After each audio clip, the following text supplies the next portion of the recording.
ముఖ్య సమస్య చూసుకుంటే రైతులు రాయలసీమ వెస్ట్ నియోజకవర్గం నుంచి నన్ను అఖండ మెజార్టీ గెలిపించినటువంటి అందరి ప్రజలకు ముఖ్యంగా కర్నూలు ప్రజలకు కూడా ధన్యవాదాలు తెలియజేసుకుంటాను.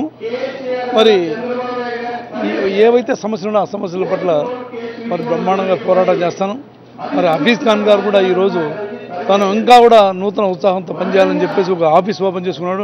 ఆఫీసు 3 పూలు 30 కాయలతో ఎదగాలని చెప్పేసి బ్రహ్మాండంగా వచ్చే 2019 ఎలక్షన్స్లో హఫీజ్ ఖాన్ గారిని ఎమ్మెల్యేగా చూడాలని కూడా మరి అనుకుంటున్నాం. మరి మంచి పోరాట పనిముఖలైన యువ నాయకుడు, మరి యువ నాయకుడిని కూడా మేమంతా కూడా ప్రోత్సహిస్తాము కనుక వచ్చే ఎలక్షన్స్లో మరి చంద్రబాబు నాయుడు రకరకాలైన కలర్ కంటున్నాడు. 2019లో మళ్ళీ ఎలక్షన్స్ వస్తాయి, మళ్ళీ నేను 2025 వరకు 2076 దాకా అనుకుంటున్నాడు. అవన్నీ కాదు. మా కార్యకర్తలు ఎవరైతే వైఎస్ఆర్ కాంగ్రెస్ పార్టీ కార్యకర్తలు సమిష్టిగా కృషి చేస్తే ఈ ప్రభుత్వాన్ని బంగాళాఖాతంలో కాదు అరేబియన్ సీలే వేస్తాం. బంగాళాఖాతంలో వేస్తే మళ్ళీ ఈదుకుంటూ వస్తాడు. అరేబియన్ సీలే పడితే అట్లే పోతాడు.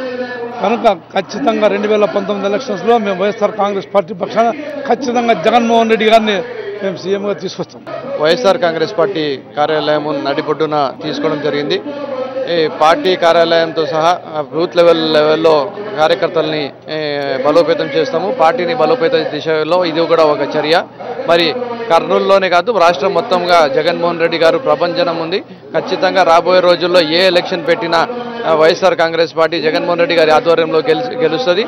దానికి మేము ముందుకు వెళ్ళి మేము మా కృషి చేస్తూ ముందుకు వెళ్తున్నాం.